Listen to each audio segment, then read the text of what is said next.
Lockdown 3 में जनता को कई तरह की रियायत मिली है। दिल्ली समेत देश के कई हिस्सों में सुबह से हलचल दिख रही है। इस बार शराब की दुकानें भी खुल गई हैं। ऐसे में सोमवार को दिल्ली की शराब की दुकानों के बाहर भारी भीड़ नजर आई। भीड़ इतनी ज्यादा हो गई कि कई इलाकों में दिल्ली पुलिस को दुकानें बंद करवानी पड़ी। गौरतलब है कि 24 मार्च के बाद से ही देश भर में लॉकडाउन की वजह से शराब की दुकानें बंद थीं। अब जब लॉकडाउन का तीसरा फेज आया है तो शराब, पान, गुटखा की दुकानों को खोल दिया गया है। सोमवार को जब दुकानें खुली तो सुबह 8 बजे से ही लंबी लंबी कतारें शराब की दुकानों के आगे लग गई। इस दौरान यहाँ पर सोशल डिस्टेंसिंग की धज्जियां उड़ती हुई नजर आई। कई जगह 2-2 किलोमीटर लंबी लाइनें लगी थी। इसी के चलते अब दिल्ली पुलिस ने कुछ दुकानों को बंद करवा दिया है। क्योंकि भीड़ बेकाबू हो रही थी, कश्मीरी गेट के पास पुलिस को हल्का लाठीचार्ज कर भीड़ को हटाना पड़ा। पुलिस की ओर से कृष्णा नगर में खुली शराब की दुकानों को भी बंद करवाया गया, क्योंकि यहाँ पर लोग सोशल डिस्टेंसिंग का पालन नहीं कर रहे थे। हालांकि अभी शराब की दुकानों को बंद करवाने का कोई आधिकारिक आदेश सामने नहीं आया है। कोरोना वायरस संक्रमण की रोकथाम के लिए भारत में लॉकडाउन को 1 महीने से ज्यादा का वक्त हो गया है। लॉकडाउन की वजह से भारतीय उद्योग धंधे तो बुरी तरह प्रभावित हो ही रहे हैं, लेकिन इसका असर दूसरे देशों पर भी पड़ रहा है। भारत से सप्लाई बाधित होने की वजह से मलेशिया रमजान के महीने में मास्क की किल्लत का सामना कर रहा है। कुआलालंपुर के स्ट्रीट वेंडर अबू जरीम ने एक रिपोर्ट में बताया कि रमजान के महीने में भैंस के मांस की बिक्री बढ़ जाती थी, लेकिन इस साल कोरोना वायरस की महामारी ने भैंस के मांस के निर्यात को भी रोक दिया है, जिससे इसकी कीमत आसमान छू रही है। स्ट्रीट वेंडर ने कहा कि वायरस ने सब कुछ गर्त में धकेल दिया है। दुनिया के सबसे बड़े बीफ निर्यातक देश और मलेशिया के टॉप सप्लायर भारत में ज्यादातर मीट प्रोसेसिंग प्लांट बंद हैं। दो निर्यातकों ने एक रिपोर्ट में बताया, भारत हर महीने करीब 1 लाख टन से ज्यादा भैंस का मांस बेचता है, लेकिन मार्च महीने में सिर्फ 40,000 टन मांस का ही निर्यात किया गया।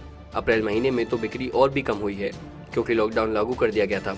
मई महीने में भारतीय अर्थव्यवस्था के आंशिक तौर पर खुलने के बावजूद बिक्री सामान्य से बेहद कम होगी। उत्तर प्रदेश के एक एक्सपोर्टर का कहना है, फिलहाल चीजें हमारी इंडस्ट्री के पक्ष में जाती नहीं दिख रही हैं। भले ही ये खाना है, लेकिन यह जरूरी वस्तु की सूची में नहीं आता है, और निर्यात पर भी यही बात लागू होती है। भारत सहित पूरी दुनिया खतरनाक कोरोना वायरस से जूझ रही है। इसी बीच भारत में एक और घातक बीमारी अफ्रीकन स्वाइन फ्लू की दस्तक हो चुकी है। इस बीमारी ने असम में कहर बरपाना शुरू कर दिया है। असम सरकार के मुताबिक करीब 2,500 सूअरों की इसकी वजह से मौत हो चुकी है। दरअसल रविवार को असम सरकार के पशुपालन और पशु चिकित्सा मंत्री अतुल बोरा ने एक प्रेस कॉन्फ्रेंस में बताया कि राज्य में अफ्रीकी स्वाइन फ्लू के मामले सामने आए हैं। अब तक राज्य के 7 जिलों में 306 गाँव में यह बीमारी फैल रही है। इस खतरनाक बीमारी से अब तक 2,500 सूअरों की मौत हो चुकी है। उन्होंने यह भी बताया कि राष्ट्रीय उच्च सुरक्षा पशु रोग संस्थान ने अफ्रीका स्वाइन फ्लू की पुष्टि की है। देश में यह पहली बार है कि इस बीमारी ने दस्तक दी है।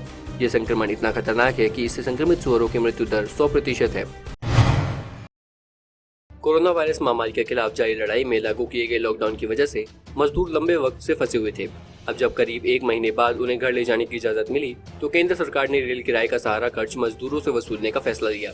इस पर राजनीतिक बयानबाजी तेज हो गई और अब कांग्रेस अध्यक्ष सोनिया गांधी ने इसको लेकर बड़ा फैसला किया है।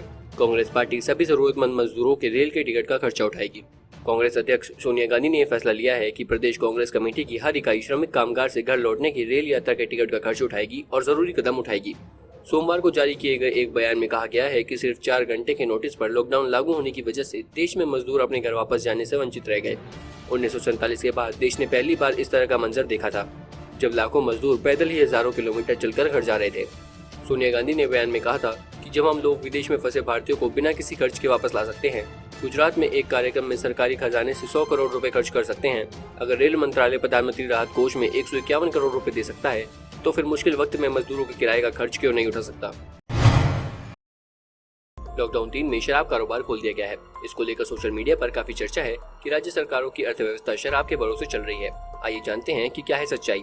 आखिर राज्यों की शराब से कितनी होती है कमाई। इंडस्ट्री तो काफी समय से शराब की बिक्री खोलने के लिए भारी दबाव बना रही थी। हरियाणा जैसी कई राज्य सरकारें भी इसकी मांग कर रही थी। राजस्थान सरकार ने तो लॉकडाउन के बीच ही आबकारी शुल्क बढ़ा दिया था, जैसे उसे पहले से ही यह पुख्ता उम्मीद हो गई थी कि लॉकडाउन 3 में शराब की बिक्री खोली जाएगी। असल में राज्य की कमाई का मुख्य स्रोत है राज्य जीएसटी, भू राजस्व, पेट्रोल डीजल पर लगने वाला वैट या सेल्स टैक्स, शराब पर लगने वाली एक्साइज और गाड़ियां आदि पर लगने वाले कई अन्य टैक्स। शराब पर लगने वाला एक्साइज टैक्स यानी आबकारी शुल्क राज्यों के राजस्व में एक बड़ा योगदान करता है। शराब और पेट्रोल डीजल को जीएसटी से बाहर रखा गया है, इसलिए राज्य इन पर भारी टैक्स लगाकर अपना राजस्व बढ़ाते हैं। हाल में राजस्थान सरकार ने शराब पर एक्साइज टैक्स 10% बढ़ा दिया। राज्य में अब देश में निर्मित विदेशी शराब IMFL पर टैक्स 35 से 45% तक हो गया है। इसी तरह बियर पर भी टैक्स बढ़ाकर 45% कर दिया गया है, यानी 100 रुपए की बियर में 45 रुपए तो ग्राहक सरकार को टैक्स ही दे देता है।